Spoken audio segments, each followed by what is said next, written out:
Eto na, may microphone, may control pa nung volume sa tenga ko para hindi ako man naman mabingi. Kamusta po kayo? Ano nangyari sa inyo this last week? Marami ka akong event. Magkukwentuhan po tayo. Marami tayong topic na pag-uusapan.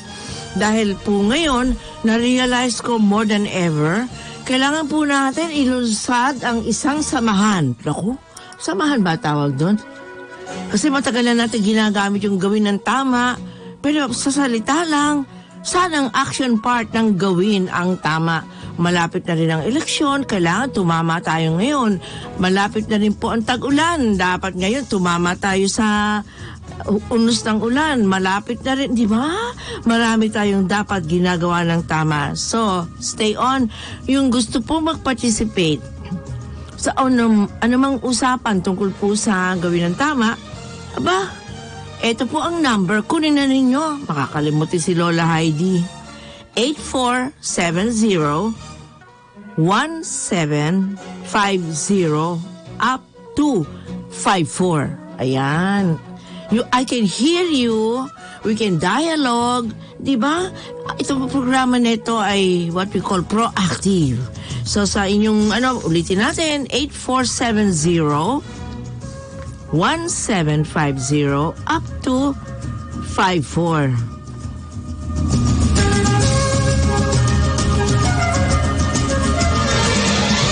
Tayo po ay nasa buwan na ng Mayo. Naku, nakikita ko yung kalendaryo namin. May, di ba? Pagka May, pinapasok ko sa isip ko yung mga bulaklak. Yung mga, yung nanay ko, kasi siyempre Mother's Day din di ba? Pagka May, at then Mother's Day din. Pagkatapos, at nang napapansin ko, pagka May, marami nagdadasal sa mahal na birhen. Yan. Pansin na pansin ba ninyo yan? Lalo na, pag pumunta ka sa labas, at makita mo, sa mga tabi-tabi lang, tumutubo ang mga maraming bulaklak. Iba-ibang kulay, iba-iba silang anyo. Tapos pag pinagsama-sama mo sila, sigurado, you feel like you're in a garden of flowers. Kayo ba? Mahilig sa bulaklak? Marami tayong mga magagandang bulaklak sa ating pong bansa. Bulaklak, ang ganda ng bulaklak, ang bango ng bulaklak, dulot sa atin ay galak. Kung ika'y nalulungkot at wala kang makaibigan, puso mo ay may sandigan, bulaklak. Mapapawi ang kirot, paghapyos mo ng talulot, ay ginhawa ang siyang dulot. Bulaklak, bulaklak, ang ganda ng bulaklak, ang bango ng bulaklak, dulot sa atin ay galak. Kung ika'y nagmamahal at di kayang mamutawi ang pag-ibig sa iyong labi, bulaklak. Kung may karamdaman ka at kailangan ng paglingap, di ba't pang alis ng hirap, bulaklak, bulaklak, ang ganda ng bulaklak, ang bango ng bulaklak, dulot sa atin ay galak. Bulaklak, ang ganda ng bulaklak, ang bango ng bulaklak, dulot sa atin ay galak. Mayroon bang hihigit pa kung ika'y magpapatawad o siyang hihingi ng tawad, bulaklak? Paano na itong mundo kung ito'y mawawala pa? Sa hantungay siyang kasama, bulaklak.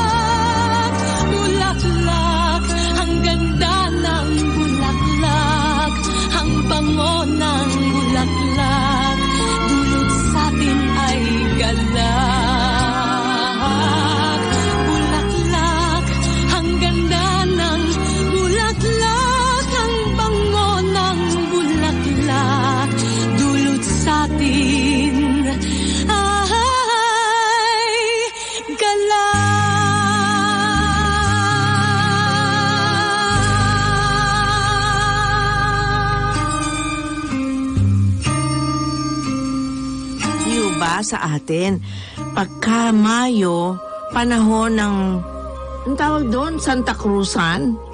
Nagsasanta Cruzan tayo. At saka, meron pa yung offering of the flowers to the Blessed Virgin. Naku, nung maliit ako, sabagay maliit pa rin ako hanggang ngayon. Nung ako po ay mga 10 years old, 11, 12, ang ambisyon ko noon, maging Reyna Elena. Alam mo naman ako kahit na bansot lang ako nung araw pa rin marami akong mga ambisyon sa buhay. So, ang ginawa ko, nag-umpisa ako ng Santa Cruzan doon sa aming lugar sa Manila. Wala akong kamalay-malay na meron palang parang tradition na pag ang bahay na yan, ang nag-umpisa ng Santa Cruzan, dyan din magtatapos yung pinaka-9th day ba yun? O 9th Santa Cruzan, no? So, ibig sabihin, no, lumalaki yung Santa Cruzan until the last day, babalik din sa bahay na pinag-umpisahan. Naku, hindi alam ng nanay ko na inumpisahan ko pala yung Santa Cruzan na yan. So, nabulagta na lang siya. Ay, kailangan pala tapusin ko ito dahil ang anak kong Heidi, yan ang nag-umpisa ng Santa Cruzan. Sa loob-loob ko, gusto ko kasi mag-Reyna Elena ako. Naku, hindi pala pwedeng mag-Reyna Elena yung ganun kasing liit ko lang. Ang kinuha ng nanay ko, yung aking tiyahin na napakaganda. Siya yung naging Reyna Elena. Tapos sabi ko, man, pwede pa ako sumama man lang kahit na hindi ako Reyna Elena. Wala naman ako maisuot na damit dahil nga nalaman ng mami ko na siya magtatapos ng Santa Cruzan mga 1 or 2 days before. So, ang ginawa ko, kinuha ko yung aking, meron kasi akong ballet costume ng Swan Lake. Ayan. Yun ay white. Tapos, merong maganda. Pagkatapos sa, tutu. Alam niyo ba yung tutu? Yung nakagano sa hips mo. Ang ginawa na lang ng nanay ko, dinoktungan niya ng palda. Para mag-long gown ko, no? Long gown ako. Naku, kahit pala ako mag-umpisa ng Santa Cruzan, hindi pa rin ako Reyna Elena. Pero at least, nag-ambisyon ako, di ba? So hanggang ngayon po, hindi pa ako Reyna Elena. May consort, anong tawag doon? Yung maliit na bata na kasama ni Reyna Elena? Constantino. Ikaw ba, Jeric? Nakapag-Constantino nung maliit ka pa? Hindi? Naku, welcome to the Club of Dismay. Ako, hindi po ako Kaya, wala, no, tinandaan ko. Naku, huwag mo uumpisa ng isang bagay na hindi mo kayang tapusin. Kasi mapapahama ka lang. Naku, napahamak ako sa nanay ko noon. Pero mahal ako ng nanay ko. Kasi nga, marami akong mga creative ideas. Nagustuhan ko mag-dance ng ballet. Pero nakita ng nanay ko, wala akong kahilig-hilig sa piano. Ang mother ko, concert pianist sa UP, Conservatory of Music, di ba? Ngayon, sabi ng mami ko para mapwersahan ako mag-piano. Okay, pwede ka mag-ballet this afternoon, pero magpi-piano lesson ka in the morning. Naku po, kailangan mag-piano ako in the morning para ako'y makapag-ballet in the afternoon. At pagdating ko sa bahay, galing sa ballet, meron pa kaming bisikleta, meron kaming, roller skating. Tapos sumasama pa ako doon sa mga boys na nagsishoot ng ball over the, dinadunk in. Dahil marunong ako lumipad, ballet dancer ako daraga ko yung bola, tatalunin ko yun. Kaya sabi ko, very active ang buhay ko nung araw. Kaya hanggang ngayon, hindi pa rin mahinto.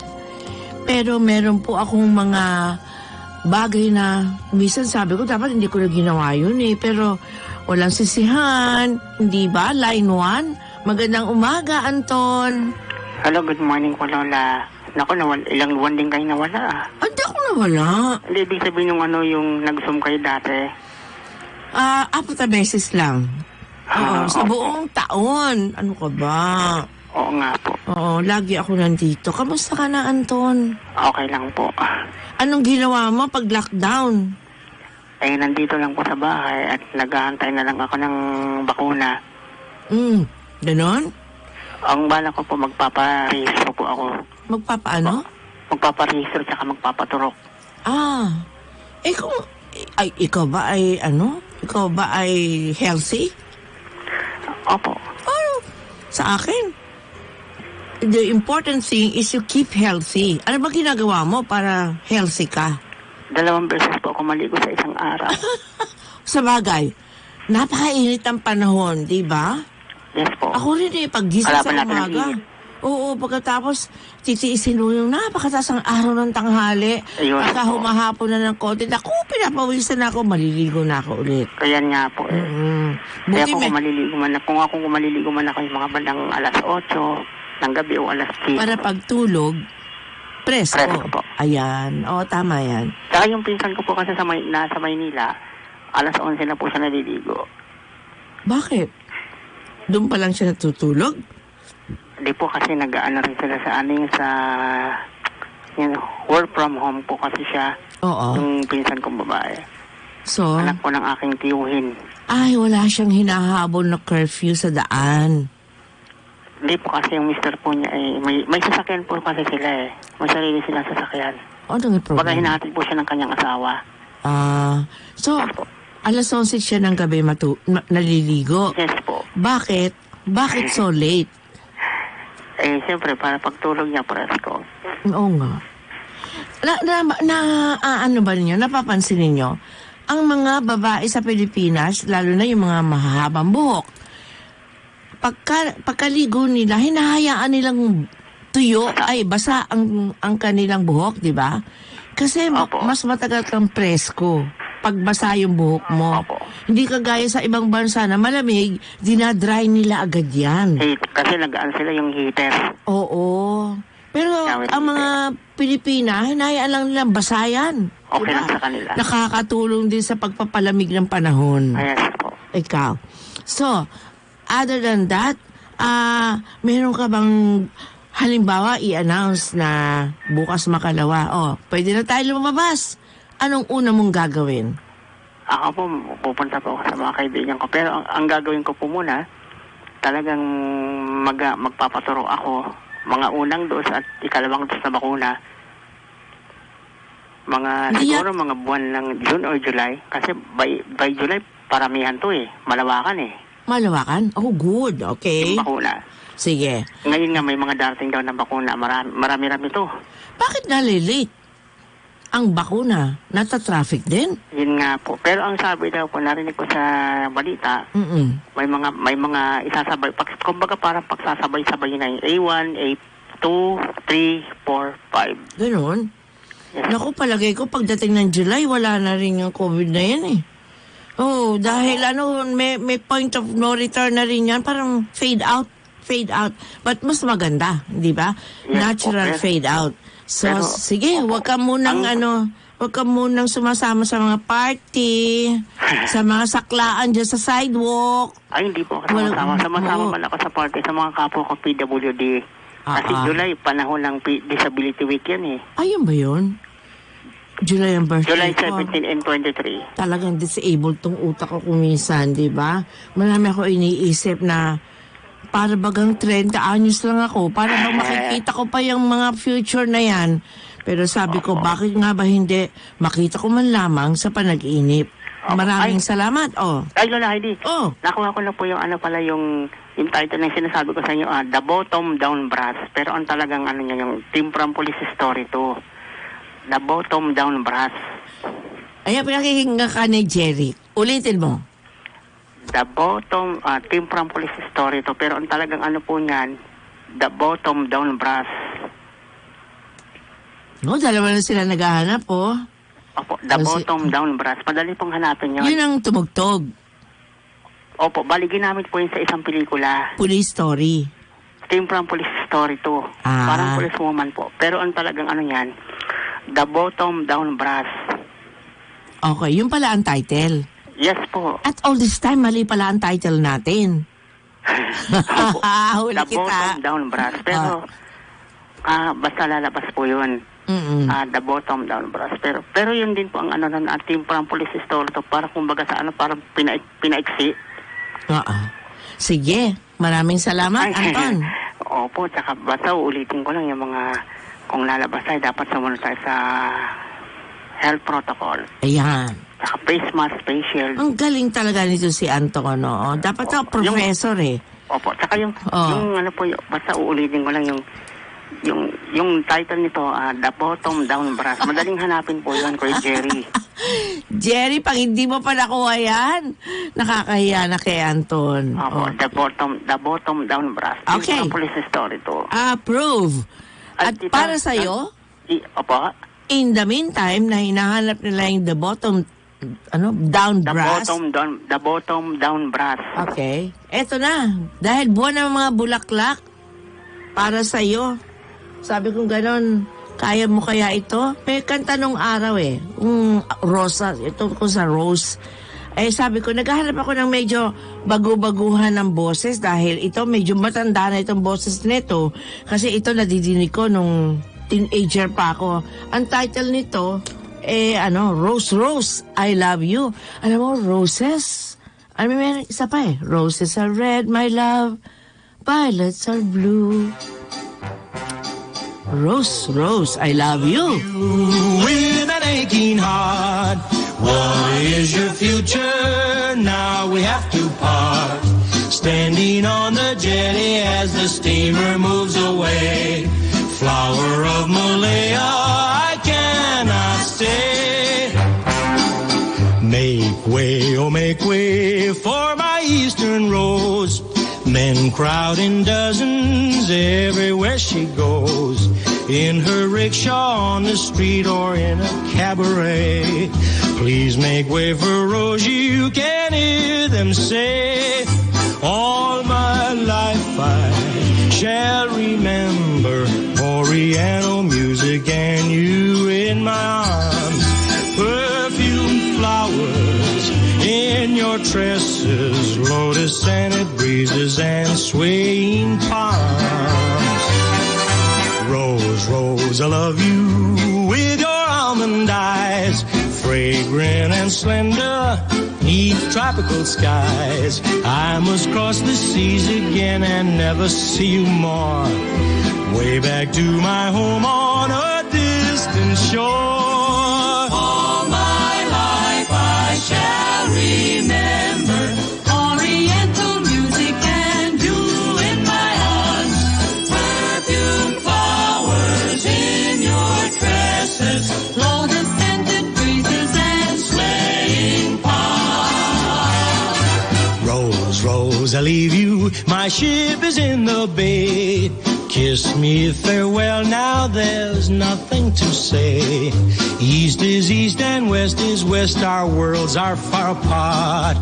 I must leave you now, but I leave my heart. Rose, Rose, I love you with an aching heart. What is your future? Now we have to part. Standing on the jetty as the steamer moves away. Flower of Malaya, I cannot stay. I cannot stay.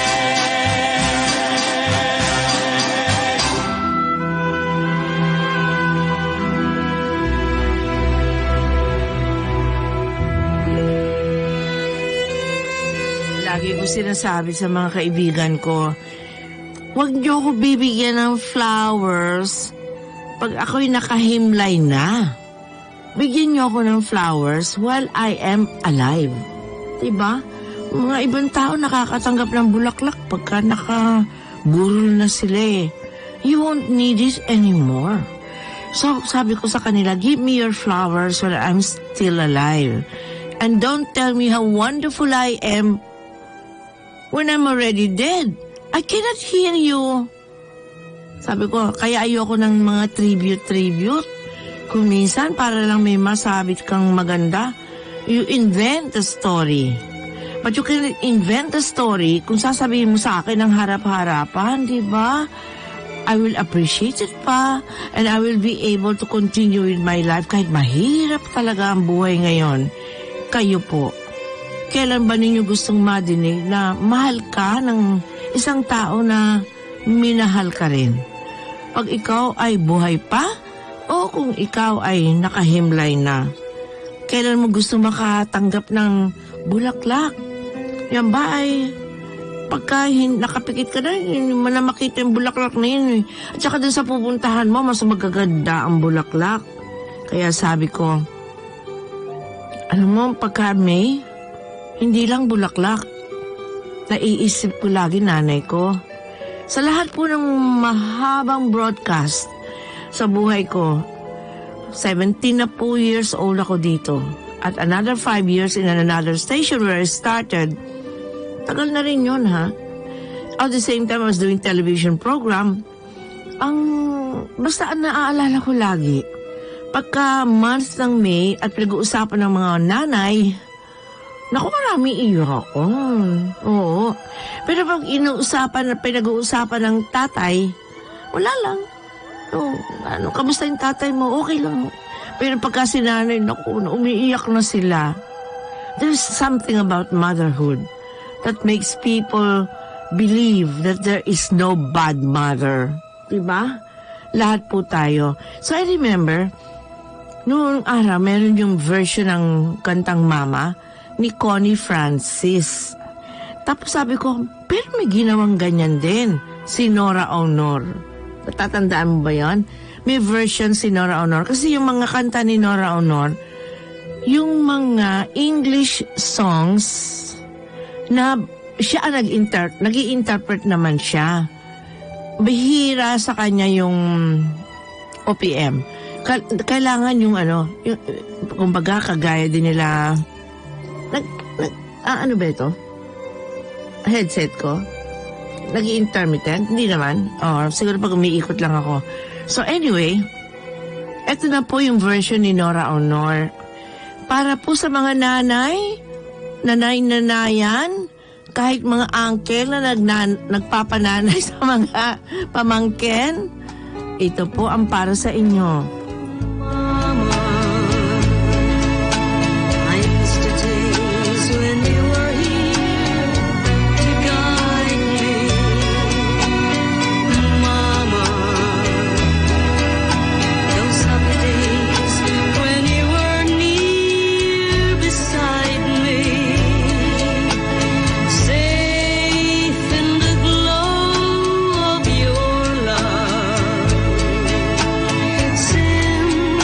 From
walang kapalit ang nanay. Walang duplicate yan. Hindi yan parang susi. Kung gusto mo ng isa pang kopya, i-duplicate mo. Walang duplicate ang nanay. Yan ang sasabihin ko sa inyo. Pagpapatuloy po tayo mamaya, dahil magbe-break muna po tayo para hindi tayo abutan ng magsasara ng programa bago tayo mag-break. Standby tayo. May linya po tayo sa line 1 naghihintay. Hintay ka lang, Rosario, at babalikan ka namin. Kayo po'y nakikinig kay Direk Heidi over DWIZ. DWIZ. Makisali sa mainit na talakayan sa Karambola. Live na napapanood ang Karambola via DWIZ 882 Facebook page.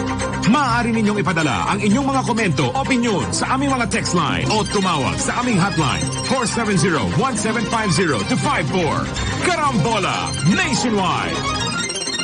DWIZ Manila, DWIZ Palawan, DWIZ Dagupan. DWIZ can now be heard anytime and anywhere. Just download the DWIZ app on Apple Store and Google Play Store. Get updated with the latest news in and out of the metro and participate in the discussion. Patuloy na naglilingkod sa bayan. Mas todong pagbabalita. Mas todong pagseserbisyo publiko. Ito ang DWIZ 882. Mas todong lakas, mas pinakikinggan ng buong bansa. Sa gitna ng pandemya, palakasin ang resistensya. Siguraduhin ang 7 hanggang 8 oras na tulog. Kumain ng masustansya at manalangin. Isang paalala mula sa MX3. Be extraordinary with MX3. I'm Georgia Javier, pastry chef and columnist. Passion ko ang baking, so I put up my own homemade goodies of cakes and pastries. The happy stress of baking push me to do more kahit I need to stay awake for hours. Sa akin, MX3 is like the sugar in my baking, making me sweet and extraordinary. Mahalagang paalala, ang MX3 capsule ay hindi gamot at hindi dapat gamiting panggamot sa anumang uri ng sakit. DWIZ 882, ang himpilang naghahatid ng mga balitang sigurado sa Balitang Todo Lakas, IZ Balita Nationwide at Siyasan.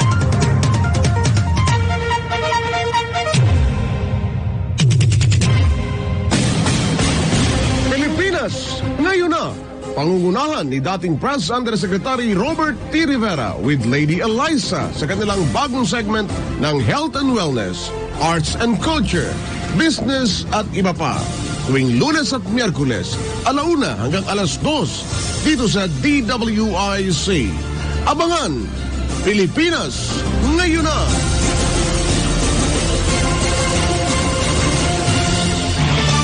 Sabado, 6:00 hanggang 7:00 ng gabi, abangan dito sa DWIC ang isang malayang talakayan tungkol sa negosyo, trabaho, mga benepisyo ng makabagong teknolohiya sa programang Mag-usap Tayo kasama sina Monchet at Chris Laranio. Laging abangan tuwing Sabado dito sa DWIC 882. Mag-usap Tayo! DWIZ.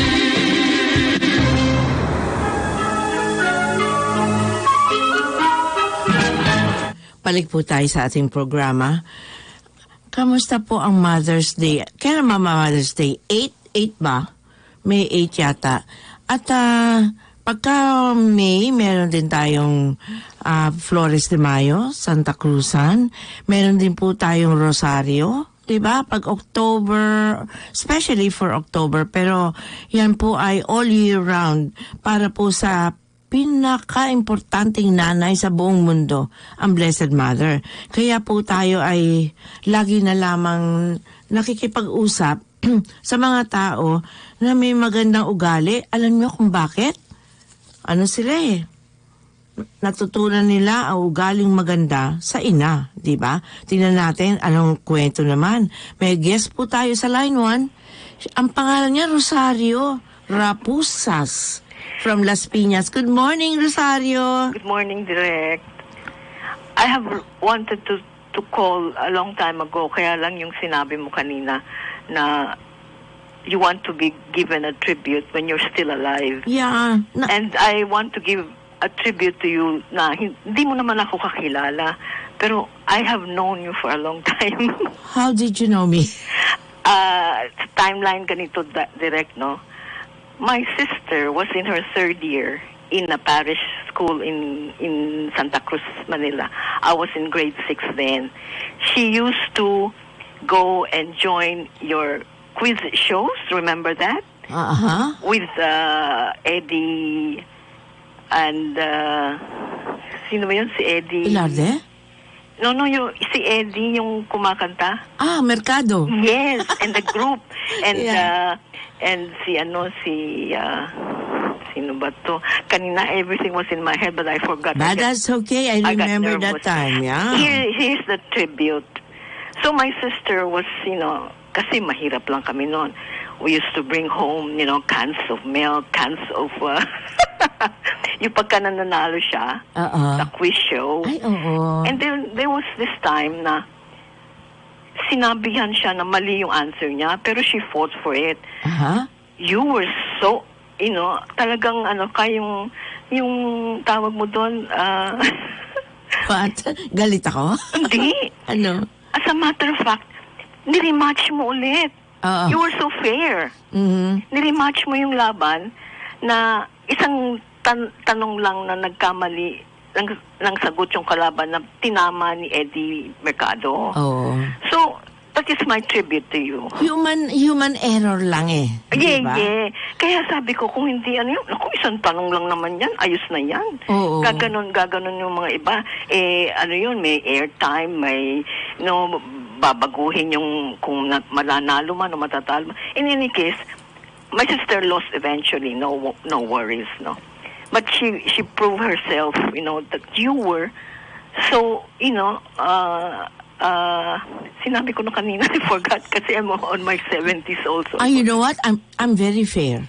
Oh, yes, yun I'm ang very, very pinakamaganda sa'yo, Direct. You are so fair. And I always give people another chance. Yun. Kasi ang Diyos, ganun din naman sa akin eh. Yes, Direct. Kaya yes, sabi ko, whatever you have, you should be able to do for others. Uh-huh. So, yon sa kapatid mo yon. Kamusta na yung kapatid mo? Ay, naku. So that she was then in 3rd year when she was joining your quiz show. Yeah.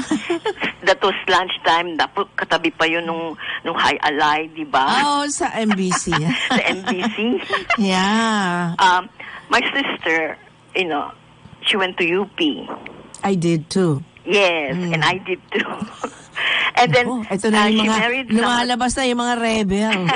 And then she married also somebody from UP. But evolution na ng buhay namin to eh. Squatter lang kami noon, yung tatay ko eh, na napag-aral kami, gano'n, na nagkaroon ng ambisyon. Now my sister is in Canada. They migrated with their 3 kids. Okay. The husband and their, 3 kids. May isa, 3 na yata ang apo niya. Alam mo, Ako, I'm now 70, nearly 70. Ay, baby ka pa? I just had my first apo. Ooh, house railing. Who's going to be 1 year old next week. Wow, big celebration. and this was a miracle baby. Why? Because cryptic eh. Huh? How's that? My daughter-in-law didn't know she was pregnant. She knew that she was pregnant when she was about to deliver on the delivery room. Huh? She thought she was just fat lady? She is really fat. She used to tell herself, I'm a big girl. Pero she had because, and all this stuff and, Kala niya, mataba lang siya. Pero may PCOS. Yung polycystic ovarian syndrome, something, which made her difficult to conceive. And then, by the grace of God, they were given. Talagang Miracle yun. Miracle. Cryptic ang tawag doon. Direct. Cryptic. And she's all over the news.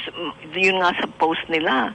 Millions na yung kanyang na-feature na sila sa mga ibang mga shows. Rosario, do you know that this thing of biglang-bigla may mangyayari sa buhay mo na hindi mo inaasahan, people don't realize it that there is a miracle in your life almost every day of your life. Yes, Direk. That's yung survival rate ng cryptic pregnancy is only 15%. And she said, my grandson is one of the 15%. Konti lang ang nagsusurvive. Of the cases? Oo. And they were married for 8 years na, and, they were very happy for this. Wow. I have my only... Congratulations. We have our only daughter in Toronto, single pa siya. And she's... Ilan taon yung daughter mo? 36. That's a miracle. And I was telling her, I got married at 30, and now she's beating me. No, but she has a boyfriend. And it's career which is driving her, She also went to UP, so is my son, so is my daughter-in-law. My only, ano bang tawag mo doon, qualification, sabi ko sa kanila is, get somebody from UP, please. Ganon, ha? Ganon, ha? Kasi... kung makuha mo dyan yung nagre-recruit for underground, patay ka na. No, direct kasi ganito yan. Like us, no? My sister and I, of course, we grew up in a slum area, and then out of, dahil nakapag-aral nga kami sa parish school, tapos naingganyong mag-aral sa UP, we changed our lives. We had ambition. And the same thing, ang sabi ko, sa UP, maski mahirap, may ambisyon yan. Hindi, tsaka pantay-pantay lang tayo. No, really. It doesn't matter if you came from a convent school, which I did. Yes, you did. I know. And kaklase mo si... It doesn't matter kung ikaw ay nasa slum area. It doesn't matter. Basta you are the upper 10%, 2% of the students worldwide, ikaw ay kasama dyan, and you cannot go abroad to study further kung hindi ka upper 2% again when you graduate. Exactly. Our daughter, graduated magna cum laude, BS Maths sa UP. Anong kinuha niya? BS Maths. Naku, yan ang ina-avoid ko all the time. Hindi ako marunong bumilang. Actuarial siya. Yan yung actuarial sa US tsaka sa... Ang hirap nun, ha? Yes. Di ba yun ang kinukwenta niya sa mga insurance? Yes. How long your life will be? Not so many know about that field. But the fact is... It's a high-paying job. That's the most highest paid in Australia, in Canada, in US. And, she's now flying high because of her career. But then, tell her, if you get to talk to her in some form or the other, this is my advice to her. I was flying high. But darating yung panahon, susubukan siya ng Diyos. Lalakpak siya ng pagkasakit-sakit at kuminsan, yung gustong-gusto mong gawin, yung hindi mo magagawa. Pag ikaw nakabangon dyan, yan ang final test mo talaga na mabuti kang tao. I hope so. Ay, she will. I hope so. Lahat tayo dyan ay tinetesting tayo lahat. Imagine, sinong kauna-unahang nagkaroon ng masteral degree on communication, stage, television, radio? Ikaw? All of these things. Ikaw? Ako. Sa Northwestern University and the ako best university for my daughter had her master's on a scholarship sa Australia. Pagkatapos, mga 4 years down the road, I was already married, I was having children, I was earning a lot of money. Somebody na inggit who was in politics in a form, hindi naman derecho, but the aunt was in politics. So they banned me from television. You cannot imagine how that feels. So isang buwan ako nag-iiyak. Sabi ko, Lord, di ba pinaghandaan ko ito? Magaling naman ako dito.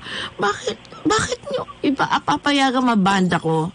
Tapos quiet lang ang Diyos. After 1 month of crying, sabi ko sarili ko, there must be a reason. Because God is a good God. Bakit ako pinayagan na maband, di ba? Wala nang television. Time ba ito nung direct nung... After martial law. After martial. Hindi pa ako graduate nun. So, nangyari, sabi ko, ano kaya ibig sabihin? You begin to think. Yeah, Ang lahat where ng you went wrong. All students must learn how to think. And not to think deeply, but also fast. Sabi ko, I cannot cry for the rest of my life. I have to take this disappointment and baksak ako talaga into something higher than what I used to be. So I was able to enter somehow when God saw I was ready to move on to something. I found myself doing intelligence work. And then I found myself for 34 years teaching value sa mga sundalo. Yeah. Imagine, ang layo nun, ha? Pero did I ever regret it? No. Ngayon, oras na, sabi ko, for me to reinvent myself. Balik ako sa showbiz, but then may problema ako. Hindi ako banned. I have glaucoma. How do I go back to entertainment na maghapon kang nakatingin sa monitor, di ba? Yes. Nag-e-edit ka ng ilang araw, di ka natutulog. So sabi ko, paano po ako makakabalik? Hindi na ako makakabalik. And then na-realize ko, yung tinuturo ko palang seminar na may kahalong video, may kahalong dance, may kahalong, pero lahat virtual, hindi actual, ano? Sabi ko, ano kaya? Instead of virtual, gawin kong live ang kanta. Live ang dance, di ba? Then it become a theatrical version of my seminar. And sabi ko, I will adapt the theater on the round that I was taught in UP, which I also saw in practice in Pennsylvania. Kaya sabi ko, I will do that. I have been looking for a good auditorium that I can convert into a theater on the round. At sabi ko, hindi na ako maglilibot-libot. People will come by the school. Let's say, UST wants to buy this day, lahat ng estudyante niya pasok dyan. Next week, kung meron pa kayo. Tuesday, maybe Bureau of Customs, di ba? By institution. You don't, wag ka na magbenta ng ticket na tingi, yung mga 2 pesos, 2,000 pesos, wala na yun. Gawin mo ng per show. And then, sabi ko, with that, may kapalit na ako. Kasi I can teach somebody to do the narration part of it. Kasi I'm doing the narration part of it. Madali na ako magturo ng younger. Di ba? Yeah. So there will be a continuity of the values formation on stage. At mai-enjoy pa ng mga kabataan yan kasi hindi boring yung nakatayo ko ito nagsasalita, di ba? Real. Sabi ko, bakit? Marunong naman ako niyan eh. Graduate ako ng Northwestern. Alam ko yan eh. Bakit di ko gawin? And remember, I thought about it, 81 na ako ngayon. And I'll do it. I will. I hope you'll join me in some form or other. All we need is to market it to institutions, to schools, sa mga government. Mag-form ka muna ng yung mga tao mo, hindi ikaw mismo ang gagawa. You know, the first, dapat kasi yung una, the creation must come from your mind eh. Yeah. So once it's there, concept, lahat na, sunod-sunod na yan. Yeah. Pagka ikaw ay hindi na pwede, may understudy. Direct. Pahinga mo. Hindi, kaya ko. Kaya mo pa? Kaya ko. Because ako retarded pa. Huwag mo sabihin yan. Ano ko sasama sa akin kung retarded ka? Hindi ka retarded, di ba? Direk, sana nagustuhan mo ang tribute ko sa'yo. Thank you. One and only word, you are a very fair person. Yes, I am. For that one wrong answer na kinorekt mo, na inulit mo ulit para mabigyan ng chance yung ate ko na makabangon dun sa game na yon. You were so fair. Yeah, everybody makes mistake naman eh. Baka ninervous lang yun eh. Hindi, natalo din talaga eh. No, but that's down the line. And there are many other things that you will learn as you go through. Pero nakakatuwa yung game na yun, no? My sister would, yabong-yabong niya. Isang supot ng canned goods ang uwi niya. Saka 5 piso, 2 piso. Ganun lang. Pero, nakakatuwa.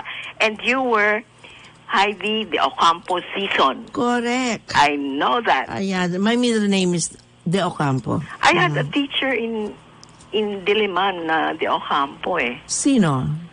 Si Ambet? No, sa HE eh. She taught hotel and restaurant. Kapatid niya yung si De Ocampo na Eye Hospital? Yung De Ocampo Eye Hospital? No. Yung medyo kalbo na siya. He was in government also. Lalaki. Yeah. No, ibaba yung teacher. Yung teacher. But she took up her master's in ano ba yung hindi Harvard eh. Yung ng hotel and restaurant sa US. Ay, Rosario, were you ever an UBSCan? No. Kasi magkakaroon ng Zoom all over the world. Lahat ang UP graduate na UBSCan. Oo. Sabi ko, no, I didn't have time to do that because I was so in a hurry to graduate because I wanted to, to work at once and yes, all of us, diba? Wala, hindi ako nakapag-extracurricular noon. Ay, nako. Sa dami ng extracurricular ko, hinarap ako ng daddy ko one time.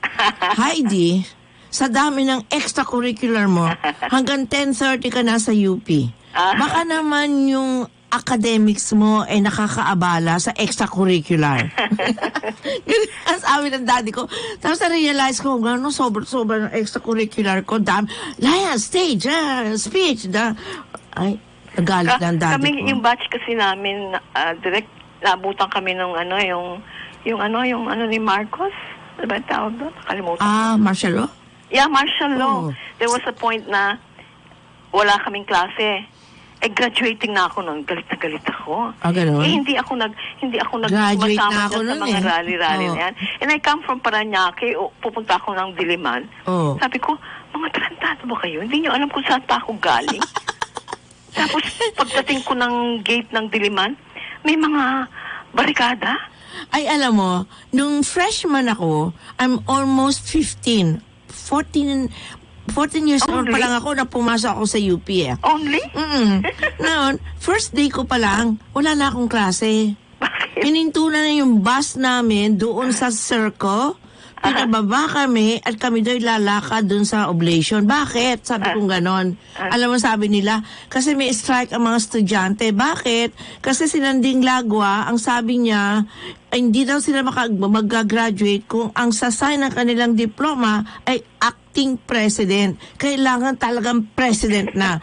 So, first day ko sa UP, strike agad. Pagkatapos, walang klase agad. Galing ako sa kumbento. Naku po, UP life talaga. It's like a different life. Direk, I'm very glad I talked to you. Really. I'll talk to you again. Why don't you, when I close on you, can you give your number to my PA first and close right away? Okay. Have a nice day, and I really hope that you like my tribute. I did. I never even Very simple. One word. You were so fair. Yeah, well. And that story is about 50 years ago. Really? 60 years ago. Naku! I was grade 6. I was barely 11, 12 then. And you remembered it? You have a photographic memory. I clearly remember everything. Okay. I hope my sister listened to this interview. Actually, she can see me in YouTube.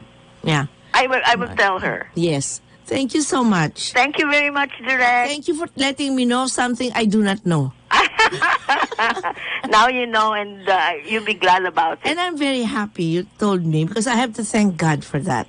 Yeah. I thank God for this conversation. Yes. All of us have something to give. Thank you very much. At sa atin pong araw na ito, we'll end our show today with a tribute to our country. Hindi ho pa, ang inang bayan ay ina. Ang tawag sa country ay babae, ina. Inang bayan. Nanay din ang bayan. Kaya tayo pong lahat ay sumunod sa isang magandang at hikain ng Inang Bayan. Ang ganda ng